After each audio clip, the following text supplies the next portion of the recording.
All right, let's get into it. We're going to talk about something that's, well, it's fascinating, but also a little bit unsettling. It's this idea of why systems break at the boring part.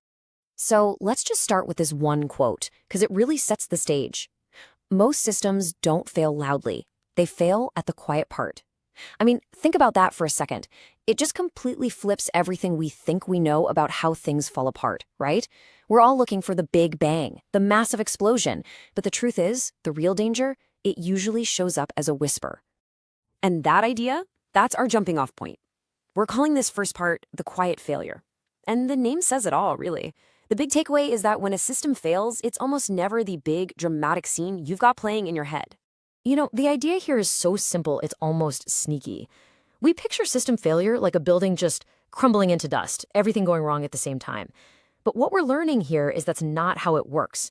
The whole show, whether it's a company, a piece of software, you name it, can grind to a complete stop, all because one tiny little thing breaks. So what are we talking about here? What are these small things? Well, they're usually hiding in plain sight. It might be, that one single supplier that everyone uses. Or maybe it's that one person in the office, the one, who just knows how everything really works. It could even be a step in a process that's so routine, nobody's questioned it in years. Or a tiny little component that nobody even thinks about, just because it's always been there and it's always worked. That is, until the day it doesn't. And that leads us perfectly into our next idea, the boring culprit. Because this is the real twist, right? The most dangerous parts of any system aren't the complicated, flashy ones. They're the boring ones, the ones we completely ignore. Now, there's a technical term for this. It's called a single point failure. But honestly, that name makes it sound way too exciting, like some big red button in an action movie. The reality, these failure points are boring. They're quiet.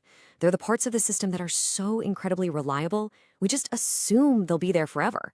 And that assumption, that's the part that's going to get you. So you've got to be asking, okay, how do we even get here? How do our systems end up this fragile? Well, it usually comes down to this hidden trade-off. We're calling this section optimized for fragility because it's all about how our constant chase for efficiency, it actually, without us even realizing it, makes our systems super, super brittle. And this is the heart of the matter, really. It's like there are two different mindsets. If you're only focused on efficiency, what does redundancy look like? Waste. What do backups look like? An unnecessary cost.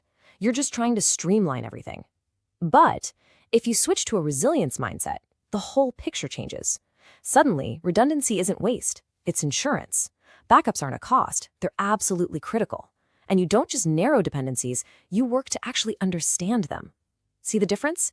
That efficiency-only view slowly, quietly strips away our ability to handle a crisis. Okay, so if it's not the big, complicated stuff that's breaking, what is it? It's what we're calling unexamined dependence.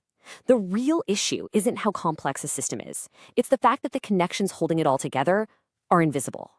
I mean, think about it. Whenever we try to explain how something works, we draw a nice, neat chart, right? The official system. It's the org chart, the process map, everything is logical, everything's in its own little box. It's clean. This is the story we tell ourselves about how things work. But then there's the real system. All those faint dotted lines you see now, they connect all these parts that on paper have nothing to do with each other. These lines, that's the real world. That's the habits, the little workarounds people have figured out, that's just how we've always done it stuff. This is how the system actually works. And this is where all those quiet, boring, and really dangerous risks are hiding. Okay, so this brings us to the end. And look, the point of this whole thing isn't to give you some 5-step plan to fix all your problems. It's not about answers. It's about shifting how you see things. It's about giving you a new set of tools, a few questions worth holding. These are questions that help you start noticing all the quiet things that are actually running the show. Here's the first one. It's super simple, but it's so powerful. I want you to pick any part of a system you know well. Could be a person at work, a piece of software you use, a report that gets filed every Friday, and just ask yourself, if this just stopped for 1 week, what else would stop? And when you do that, bam, all those invisible dotted lines start to appear. And that immediately leads to the next question, which is just as important. Okay, so who actually knows about this connection? Because I can tell you, That knowledge probably isn't written down in any official manual. It's not in the C-suite.